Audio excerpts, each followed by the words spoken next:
Buenos días, profesora. Soy Claudia Estudillo, estudiante de Ingeniería Comercial, y ahora vamos a presentar lo que es el ítem 2 con respecto al examen de contabilidad. Se nos presentan las siguientes preguntas. 1. De las PCGA, seleccione 5 y define su función y el aporte que realiza la contabilidad. 2. Define qué son las NIF y cuál es el aporte que realiza la contabilidad. Vamos a la primera pregunta. ¿Ya? Acá decimos que los principios de contabilidad generalmente aceptada y se les reconoce por su sigla las normas internacionales de información financiera, que son las IFRS, conocidas por su sigla en inglés, en las cuales son 18 PCGA que aplican para nuestro país y que fueron definidos por el Colegio de Contadores de Chile. ¿Ya? Elegí lo siguiente. 1. Empresa en marcha. Este principio presume que la empresa opera por un largo tiempo. Por esta razón, las cifras presentadas no están reflejadas en sus valores estimados de realización. Cuando una empresa inicia actividades, no lo hace para que sea cerrada o liquidada al día siguiente, sino para que perdure en el tiempo. Una empresa en marcha agrega valor a los recursos que usa, estableciendo su ganancia por diferencia entre el valor de venta y el costo de los recursos utilizados para generar los ingresos, mostrando en el balance general los recursos no consumidos a su costo de adquisición, ya no su valor actual de mercado. 2. Bienes económicos. La información que registra la contabilidad son los hechos económicos susceptibles de ser cuantificados en términos económicos. Por ejemplo, se registra en los libros todo acto o bien susceptible de valor de intercambio, independientemente de la forma como se ha obtenido, y por el cual alguien está dispuesto a pagar un precio.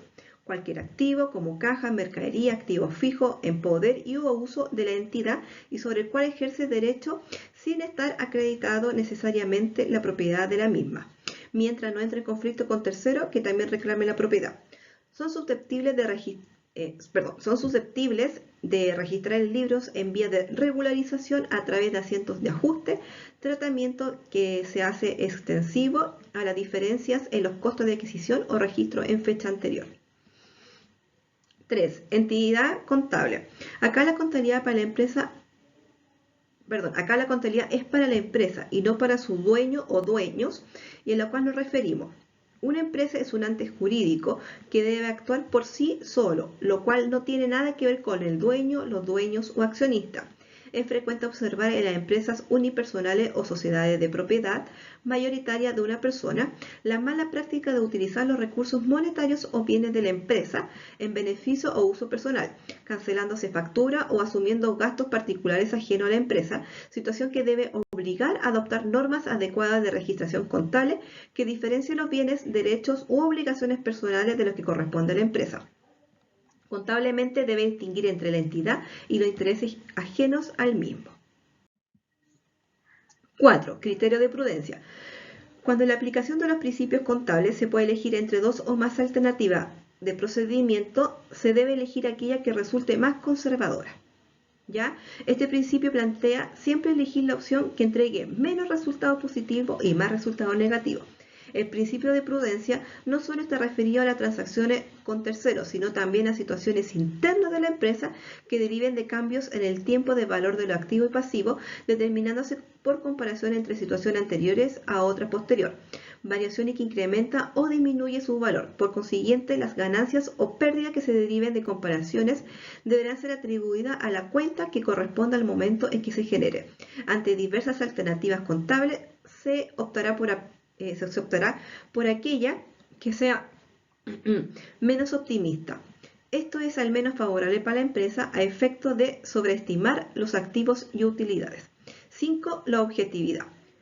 Objetivos generales de la información financiera está destinada básicamente a servir a necesidades comunes del usuario. También se presume que los usuarios están familiarizados con el lenguaje contable e información presentada.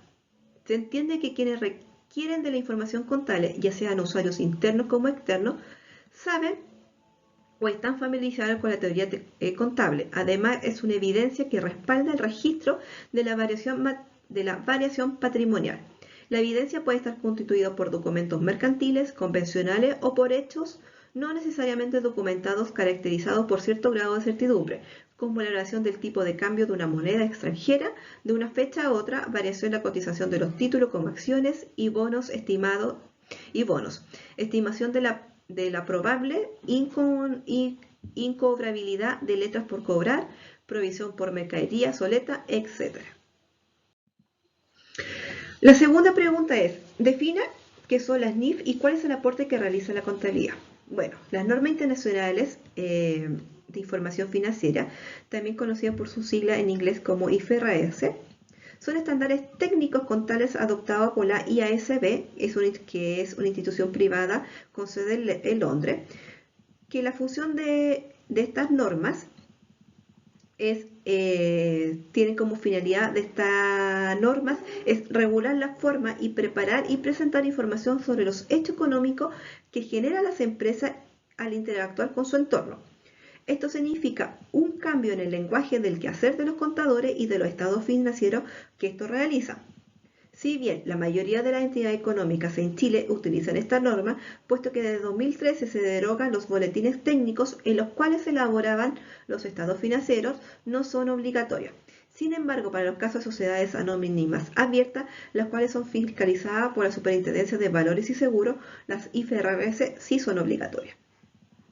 ¿Ya? La NIF tiene como principal objetivo desarrollar un conjunto único de normas de información financieras legalmente exigibles y globalmente aceptadas, comprensibles y de alta calidad, con la finalidad de generar estados financieros con propósito de información generales, uniformes, es decir, que los mismos sean comparables tanto con los estados financieros de la misma entidad correspondientes a periodos anteriores como los de otras entidades.